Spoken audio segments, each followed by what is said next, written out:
Hi കൂട്ടുകാരെ, എൻ്റെ പേര് ലീന. ഇതെനിക്ക് സംഭവിച്ച റിയൽ സ്റ്റോറിയാണ്. ഞാനും എൻ്റെ അച്ഛനും മാത്രമാണ് വീട്ടിൽ താമസിച്ചിരുന്നത്. ഒരിക്കൽ അച്ഛൻ്റെ കൂട്ടുകാരൻ്റെ മകൻ ഞങ്ങളുടെ വീട്ടിലേക്ക് വന്നു. അച്ഛൻ വീട്ടിലില്ലാത്ത സമയം അവൻ എൻ്റെ പൂവ് പൊളിച്ചു. അന്നൊരു ഞായറാഴ്ചയായിരുന്നു. അന്നാണ് അച്ഛൻ അവനുമായി വന്നത്. ഞങ്ങൾ ടൗണിലാണ് താമസം. അവന് ടൗണിലെ കോളേജിൽ അഡ്മിഷൻ കിട്ടി. ഹോസ്റ്റലിൽ താമസിക്കാൻ വിടാതെ അച്ഛൻ അവനെ നിർബന്ധിച്ച് ഞങ്ങളുടെ വീട്ടിലേക്ക് കൊണ്ടുവരുമായിരുന്നു. എൻ്റെ അച്ഛനും അവൻ്റെ അച്ഛനും നല്ല കൂട്ടുകാരാണ്. അച്ഛൻ പറഞ്ഞത് കേട്ട് ഞാൻ അവന് കുടിക്കാൻ വെള്ളവുമായി വന്നു. അച്ഛൻ അവനെ എനിക്ക് പരിചയപ്പെടുത്തി. അവൻ്റെ പേര് രാഹുൽ എന്നാണ്. അവൻ എൻ്റെ അടുത്ത് ഹായ് പറഞ്ഞു. തിരിച്ച് ഞാൻ ഒന്നും പറഞ്ഞില്ല. അപ്പോഴാണ് അച്ഛൻ അവനോട് പറയുന്നത് എനിക്ക് മിണ്ടാൻ കഴിയില്ല എന്ന്. അവനത് കേട്ട് സങ്കടമായി. അച്ഛൻ പിന്നെ പറഞ്ഞു, നിന്റെ കോളേജിൽ ഇവൾക്കൊരു അഡ്മിഷൻ ശരിയാക്കുമോ?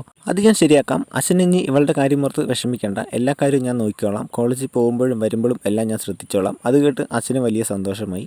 എനിക്കും രാഹുലിനോട് നല്ല മതിപ്പ് തോന്നി. പിറ്റേ ദിവസം അച്ഛൻ ബിസിനസ്സിൻ്റെ എന്തോ കാര്യത്തിന് ഒരാഴ്ചത്തേക്ക് പോവാന്ന് പറഞ്ഞ് ഇറങ്ങി.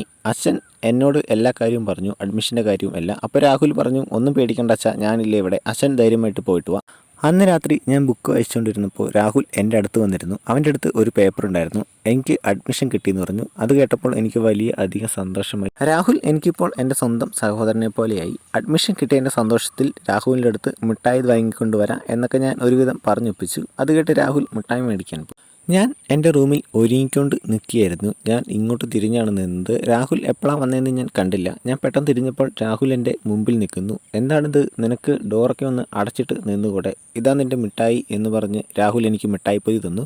എടാ നീ കുറച്ച് കഴിക്കടാ എന്ന് ഞാൻ എത്ര നിർബന്ധിച്ചിട്ടും അവൻ കഴിച്ചില്ല. നീ കഴിച്ചിട്ട് വാ, ഞാൻ അപ്പുറത്തുണ്ടാവും എന്ന് പറഞ്ഞ് അവൻ പോയി. ഞാൻ 2 മിഠായി എടുത്ത് കഴിച്ചു. എനിക്ക് പെട്ടെന്ന് ഉറക്കം വന്നു. എന്താ സംഭവിക്കുന്നതെന്നറിയില്ല. രാഹുൽ എൻ്റെ അടുത്ത് നിൽക്കുന്നത് പോലെ എനിക്ക് തോന്നി.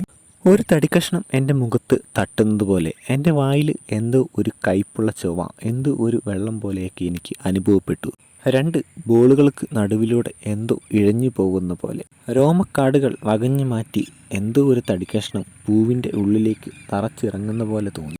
പിറ്റേന്ന് ഞാൻ എണീറ്റപ്പോൾ നല്ല മേലുവേദന, പ്രത്യേകിച്ച് താഴ്ഭാഗത്ത് നല്ല വേദന. എനിക്ക് എന്തോ സംഭവിച്ചെന്ന് മനസ്സിലായി. എൻ്റെ വായിലൊക്കെ എന്തോ ഒലിച്ചിറങ്ങി. അവൻ എന്നെ സമാധാനിപ്പിച്ചു. ഇനി നീ ഇത് ആരോടും പറയണ്ട, അച്ഛനൊക്കെ അറിഞ്ഞാൽ സങ്കടമാകും. എനിക്ക് നല്ല ദേഷ്യം വന്നു. ഞാൻ ഇവനെ തള്ളി മാറ്റി പുറത്തേക്ക് ഓടിപ്പോയി. ഫോണെടുത്ത് അച്ഛനെ വിളിച്ചു. എന്ത് ചെയ്തിട്ടും അച്ഛനെ കിട്ടുന്നില്ല. പെട്ടെന്ന് അവൻ വന്നിട്ട് എന്നെ കളിയാക്കി. അച്ഛനോട് നീ എങ്ങനെ പറയും എന്ന് ചോദിച്ചു. ഞാൻ അച്ഛന് മെസ്സേജ് അയക്കാൻ തുടങ്ങിയപ്പോഴത്തേക്കും അവൻ എൻ്റെ ഫോൺ തട്ടിപ്പറിച്ചു.